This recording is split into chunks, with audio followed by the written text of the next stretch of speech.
Pao, aamin na, sigaw ng fans. Ayan. Ayoko Ang ganda ng picture na yun, ah. Ayoko Gusto ko yung tiyan ni Kim to. Ang tagal siguro i-achieve ng ganyan. Kaya mo rin yan, ano ba? Kailan? Depende sa kung kailan ka titigil ng palala. Pero talaga ako hindi ba? ako titigil ng palala. Baka naman. Si Ray actually mahilig Lumala Flores, Lumala Soto, pero hindi siya tumatama. Meron siyang sekreto, nalaman ko na. Oo. Ernalyn. Si Ernalyn po talaga ang Yun ang counterpart nakakapagpapaya. niya, si Sister Ernalyn. Oo, si Sister Ernalyn. Nagbabagong anyo siya after ng EP, after na kumain ng pagkarami-rami. Biglang Sister Ernalyn ang dating. Mawawala na akong bigla, mga after mga 30, mawawala na akong bigla. Tapos kulot ng buhok. Pagbalik ko, para ako Santa nag-glow, ganon. At super payat na naman ako. Correct. Tapos bago siya mawala, parang nangangalisag yung mga balahibo niya. Yung mga tumatayo-tayo. Tapos meron Tapos hindi ako mapakali. butil na pawis. Gumagano-ganon ako, para sumasayaw ako ng ganyan. Minsan naglalakad siya, kala mo may pasarela, medyo papiki yung level. At tumatakbo na ako niya. So alam niyo na ako bakit at kung ano yun. Kasi tinatawag na ako ni Ernani. Ngayon medyo malayo Si Dondon kasi iba, mga ano pa mga... Hindi totoo yan. Isang linggo pa bago niya tawagin si Ernani. Super regular ang pagbisita namin. Kasi para kasing gusto ko namnamin ni Dondo yung mga nalaps niya. Kaya after a week pa Ernani. Naman ng kape. Pati ka uminom ng coffee, sayang naman. Baka bagan ako dahil puro hangin na nandito. Ayan, no? Ayan, okay. Shoutout ka ba muna o hindi na? Mamaya na. Okay, mamaya na. Hintayin nyo na lang. Feeling ng mga netizen, ng mga Kim Pao fans, amin na, meaning naghihintay na lang talaga ng tamang panahon, on the right timing. Yun na lang. Pero nakikita na nila paano na siya papunta na doon. May mga pa-soft launch. So, madidisappoint ka ba kung ending wala yan? Hindi naman. Okay. Hindi naman, kasi hindi naman ako nagdilulog. Although talaga, although kinikilig ako sa kanila. Kasi kung ano nakikita ko, parang what you see is what you get na lang.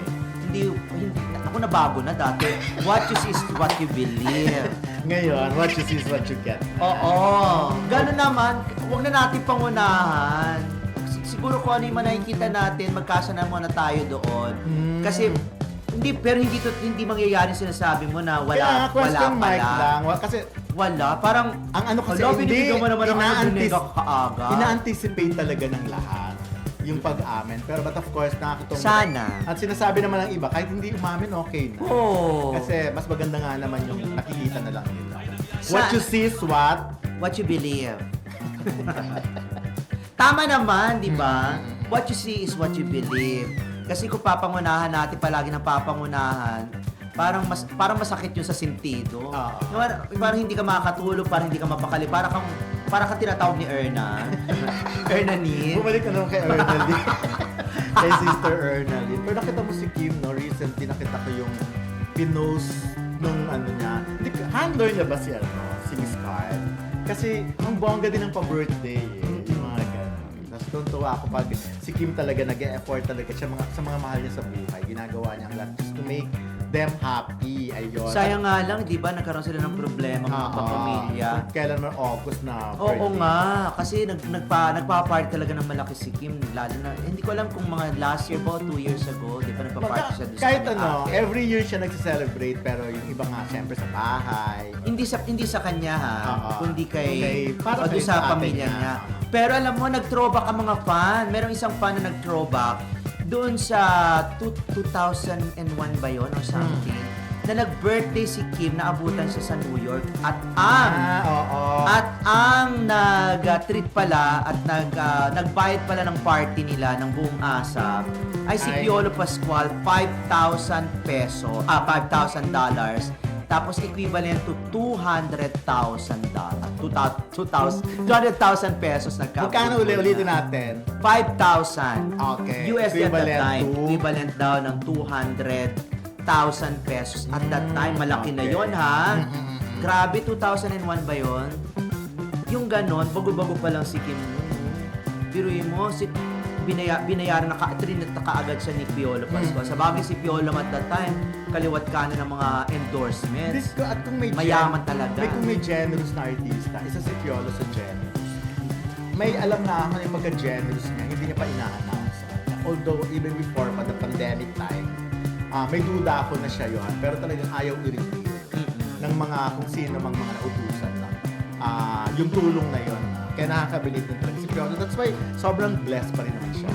Si Piolo hindi siya marigalo eh. Hindi siya marigalo lalo sa press. Wala akong natatandaan nagbigay ng regalo si Piolo sa press. Baka sa akin, baka sa iba meron, mga ganun. Pero wala akong natatandaan na, kasi nga hindi naman, lalo pag Christmas, hindi naman uso sa kanila yung nagregalo eh.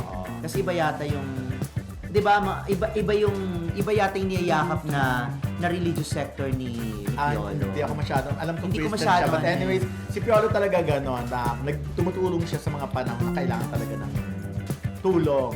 Pero siguro yung mga luho, yung mga bigay regalo lang, hindi niya ginagawa. Ito yung sinasabi ko sa'yo, yung ano nga, kalat na sa ano. Ito yung pa yung video, ito yung picture na kumalat noon, di ba? So ngayon video na yun. Pero sobrang short lang, di ba? So unti-unti, pinapakita na. Di ba sinabi ko nga sa iyo nung kumalat yan last year, sabi ko darating ang point na i-share din naman yan. Siguro tama lang naman yung sinasabi na ba, sa tamang pagkakataon, sa tamang panahon, sa tamang oras, lalabas at lalabas. Parang katulad nung kung ano man ang meron sa kanila ngayon na hindi mo na nila sinasabi sa tamang panahon at sa tamang oras na hindi natin mararamdaman pero bubulaga sa atin ang bonggang-bongga. Who would have thought na lalabas yung ganyan video pa? Hindi, tsaka ang maganda, yung nilabas lang nila nang wala lang. Yung hindi na kailangan maraming palabo. Kaya mas na-surprise, hindi, mas yung ayuda talaga, kinagulat ng marami. Although, ina-anticipate nila yon pero lumipas kasi ang kung kailan lang. Halimbawa, May yun, di ba? June, July, August. Di ba? Parang after 3 months, may mga lumalabas.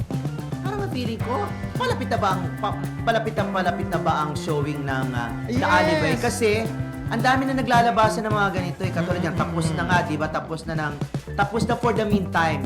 Tapos na ang taping o shooting ng Kim Pao sa Cebu. Di ba? Tapos nga, naglalabasan ng itong mga ganito. Ngayon. Pero hindi pa tapos ha. Dahil balita ako, naku, sabihin ko na nga sa inyo, may nagsabi sa akin na meron pa palang third cycle. Okay. Pagkatapos daw ng England, October, so tuloy-tuloy, sabi ko mahaba yata itong The Alibay na yan. Kasi tapos na yung first and second list. Kasi sinasabi na ngayon third cycle na daw. Pero at least, kaya dito nyo yan na sorry na nakakita. Okay, dito niya na mababalitaan na meron third cycle. Pero pwede naman kasi na mauna na ipalabas. Kasi kung 2 cycle na yung natapos, pwedeng pahabol lang.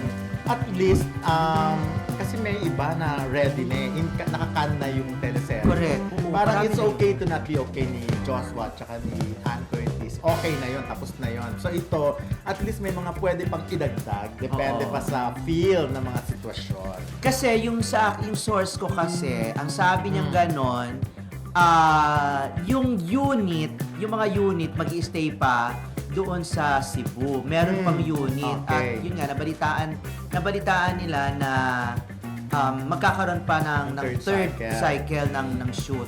Yun. Tsaka magkakaibang unit yan di ba? Parang dalawa naman ang mga director. Hindi lang to mga isang season, baka umabot pa yata. Oo. Maganda na. Baka mag-isang taon yata tong serye na to.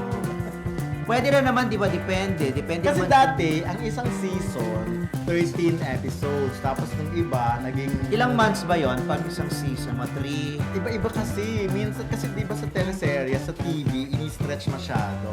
Yung season na sinasabi ko, yung 13 episodes, halimbawa for every episode, yun yung 1 hour. Yung nakasanayan natin sa mga K-drama, di ba 1 hour sila. So, maabot ng 16 episodes na yun. Yun yung mga 1 season noon. 1 season dati 13, pero ngayon nga maabot ng 16, 19, depende pa.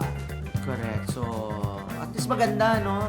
At merong mga ayudang ganito, mga update sa shooting, sa taping ng The Alibay. Pero ito kasi, sa feeling ko kung ang isang season, ang isang episode ay good for 1 hour, pag pinalabas yan sa TV, yung normal na TV, malamang 1 week yan. Oo nga, 1 week Kasi yan. may commercial Kasi di ba ang natitira lang minsan mga 15 minutes, Correct. tapos mas marami pa nga yung mga advertisements, yung mga commercial breaks, mga ganon. Kaya yung iba na nanonood sa mga streaming app, iniipon nila. Katulad yung mga kakilala natin, ba sila Cecil, Backlight, iniipon nila, tapos papanoorin nila yung buong linggo.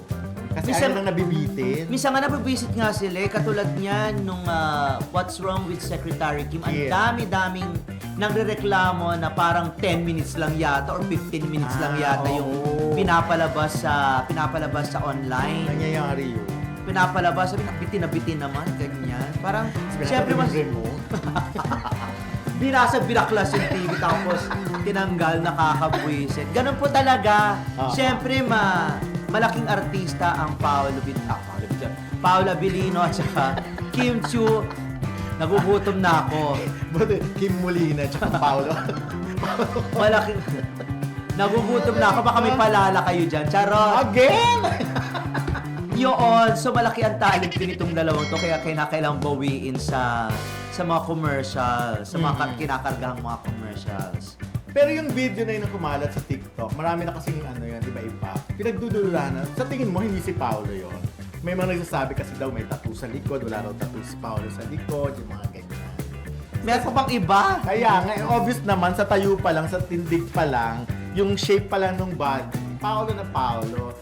Di ba? At saka hindi to po pwedeng masabing AI, ha? Oo. Kasi, paano ka makakapagpa-AI ng ganyan? May background. Ang linaw-linaw. Well. Pero nakakaloka, sige mo nagbibihis siya sa harap ng Paolo. Nakatupis naman siya. Pero, sa totoo lang, di ba nakita niyong drone shot doon sa sandbar? Yeah. Ang ganda ng wet packs ni Kim. So, hindi pala si Maris Racal ang kauna-unahang nagpa-wet packs ng ganung tabas ng bikini, kundi si Kim Chiu. Oo naman. Na-late lang talaga ng pag-upload sa social media. Pero before Kim Chiu and Maris Racal, tayo munang Hindi ko sayang wala na yung picture namin na gano'n. Ako nawala na. Uy, papata lang tayo. Nandun yata sa mga lumang Mukhang umaapaw na naman ang kilig sa mga taga-suporta ng Kim Pao dahil sa hiyawan ng mga fans na nagsasabing aamin na sina Kim Chiu at Paolo Abilino. Sa dami ng mga banat, tinginan at chemistry na ipinapakita ng dalawa on-cam at off-cam, natural lang na umasa ang supporters na baka nga may mas espesyal pang namamagitan sa kanila. Kung pagbabasyehan ng mga reaksyon online, halatang sabik ang mga netizens na marinig mismo kina Kim at Paolo ang matagal ng tanong. May relasyon nga ba sila sa totoong buhay? Pero sa kabila ng lahat, nananatili pa ring tahimik at safe ang kanilang sagot tuwing tinatanong. Ang dagdag kilig dito, mas pinapalakas ng kanilang upcoming projects at public appearances ang usap-usapan na baka dumating din ang panahon na hindi lang sa screen, kundi sa totoong buhay, magkatuluyan ng Kim Pao. Masasabi ko na hindi nakakapagtaka kung bakit sigaw ng mga fans ang posibilidad na amin na sina Kim Chiu at Paolo Abilino. Kitang-kita kasi ang natural na chemistry nila na hindi lang basta pang serye, kundi pati sa mga public events at simpleng interaksyon dama ng tao. Ang ganitong hype ay nagpapakata kung gaano kalakas ang suporta ng mga fans sa Kim Pao. Handang-handa silang tanggapin at suportahan ang dalawa kung sakali mang maging totoo ang kanilang tambalan sa tunay na buhay. Pero syempre, nasa kamay pa rin nina Kim at Paolo kung kailan at paano nila gustong magbahagi tungkol sa estado ng kanilang relasyon. Kung tutuusin, magandang indikasyon ito na nabuo na nila ang isang matibay na fanbase na hindi lang nakabase sa real, kundi pati na rin sa real. May dadagdag ko na ang matinding excitement ng fans ay hindi lang dahil sa kilig, kundi dahil naramdaman nila na pareho sina Kim Chiu at Paolo Abilino na mas komportable na sa isa't isa. Sa mga recent na guestings, interviews at kahit behind-the-scenes clips, kapansin-pansin ang mas madalas na tuksuhan, lambingan at pagiging natural nilang dalawa na syempre mas lalong pinapakilig ang supporters. Dagdag pa rito, nakatulong din ang kanilang mga proyekto gaya ng The Alibi at iba pang public appearances para mas makita ng publiko ang authentic chemistry nila. Kaya tuloy, bawat tinginan o simpleng ngiti ng Kim Pao ay agad nagiging viral at nag-uudyok ng haka-haka na baka nga hindi na lang ito for show. Sa madaling salita, nasa punto na ang Kim Pao fandom na kahit simpleng pahiwatig ay binibigyang kahulugan.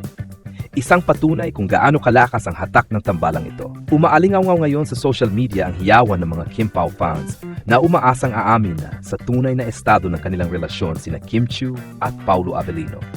Sa bawat public appearance ng dalawa, kapansin-pansin ang kanilang pagiging komportable sa isa't isa. Mula sa simpleng ngitian, biruan at tinginan, agad itong nagiging viral at tila nagsisilbing pahiwatig na may mas malalim pang namamagitan sa kanila. Lalo pang pinainit ng kanilang bagong proyekto, The Alibi, ang usap-usapan dahil makikita raw dito ang matinding chemistry ng dalawa na hindi may tatanggi kahit off-cam.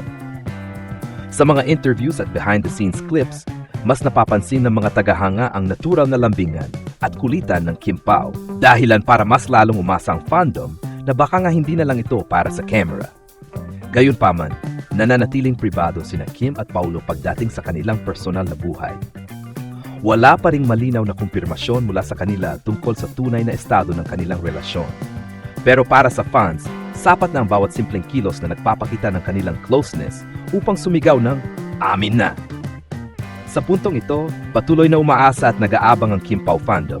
Handa silang suportahan ang dalawa, real man o real. Basta't makitang masaya sina Kim at Paulo.